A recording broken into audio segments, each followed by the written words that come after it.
Hey, you guys, Pete here. I am actually coming to you with a replay video of my BoomYard deck that I originally wrote up for ClashRoyaleArena.com. I'll have a link to it if you want a detailed breakdown to follow along with the video. And then I'll also do a link to the video that I originally did for this deck. But the reason why I made this video was because I actually got a message from Little Manny on one of my YouTube videos where he was asking me to make a gameplay deck or a gameplay video of this deck. He noticed, one more thing. You didn't show any gameplays for this deck, so I said, you're right. I got to get one up there. So I decided to dust off this deck that I haven't played in weeks and hop into a little challenge and see what I could do with it. So without further ado, let's go ahead and jump into this first game. All right. So going up against Lycan. And I'm looking at this starting hand, and I'm not thrilled with it.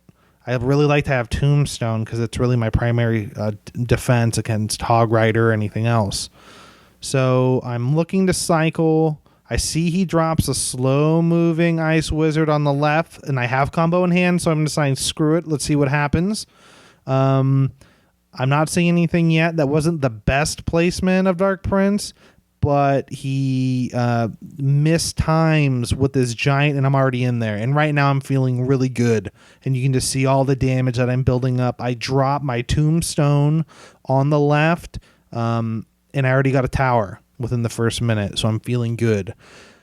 I want to get rid of this Royal Giant, so I dropped the Skeleton Army slightly to the side of him, not directly in front of him, because just in case he had a zap or an arrows or something like that, which he does in his hand, I wanted to be able to make it difficult for him to use. I didn't want them all to be bunched up in one place. I wanted them to go around. And so I dropped that Ice Spirit to pull and not allow any hits on my tower. And you'll notice that I immediately moved my Goblin Hut placement to the left side of the map. And I did this because I want to keep the pressure going. I don't want to just play defense on my one on the tower on the right. I just want to keep this party going. And so he's not getting full value out of his lightning right there, so it's making me feel good. I'm trying to do a counter push right here with Dark Prince. I'm really hoping that this keeps going and he's able to halt it. Now, I was a little late dropping, or excuse me, I'm a little early dropping this graveyard spell. I should have waited for his tower to engage my Dark Prince, because doing so means that I'll be able to get a free graveyard, right? He won't be able to interact with it with this tower. Instead, I did it early and I didn't get as much out of it as I wanted to. And right now we're just going back in. I'm probably going to drop my Giant Skeleton. And the reason I'm doing this is because we're just kind of in this little loop right now. I was feeling good after he did that was a really good arrows by him after he did his lightning spell. And right now I'm seeing that he's engaged with my Giant Skeleton, and that since his tower's engaged with my Giant Skeleton, I'm able to get this graveyard spell up and just doing massive amounts of damage. Dark Prince is able to get in there for a full damage hit and then some, and it's pretty obvious at this point that I got him right where I want him. And so I'm just placing down my towers, just trying to kill time for these last few seconds. So right there you saw the power of the initial combo, which is you want to work Dark Prince, work Giant Skeleton on their side of the map to try and get their tower to engage with one of those two minions. Because once their tower is able to do that, you should have a free graveyard spell. All right, so this one I'm going up against Yump, and this was a very difficult match for me. It was a little bit scary. I don't like this start. Right here, I'm kind of freaking out a little bit.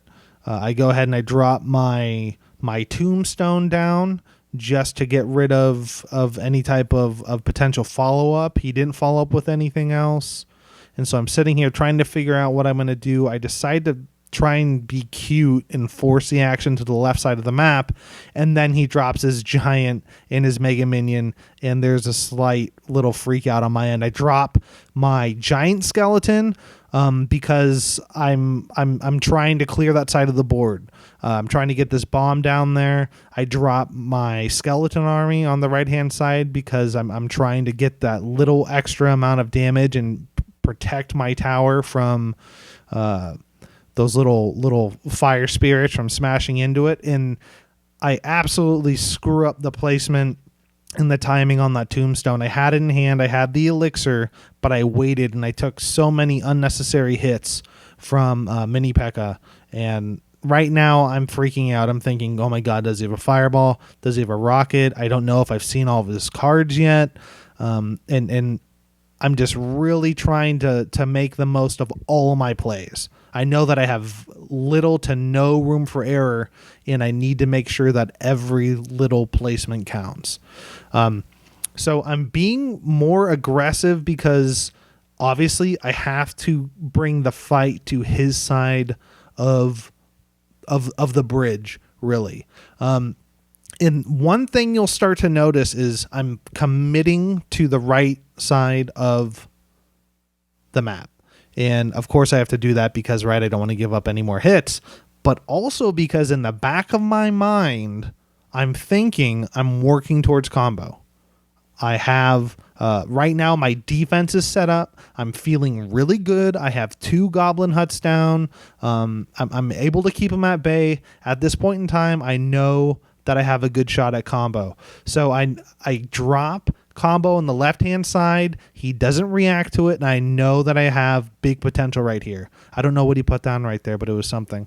And like I was saying before, the tower was engaged with my giant skeleton and my prince, leaving a huge opportunity for damage from my graveyard combo. And at this point I know that he has no big direct damage spell and that I just need to play solid defense, and just in case something happens, I drop that prince on the left hand side to go for a 3 crown win, and was able to pull this one out at the end. So you see the power of this deck and how fast it can change things around, and that's why I love it so much.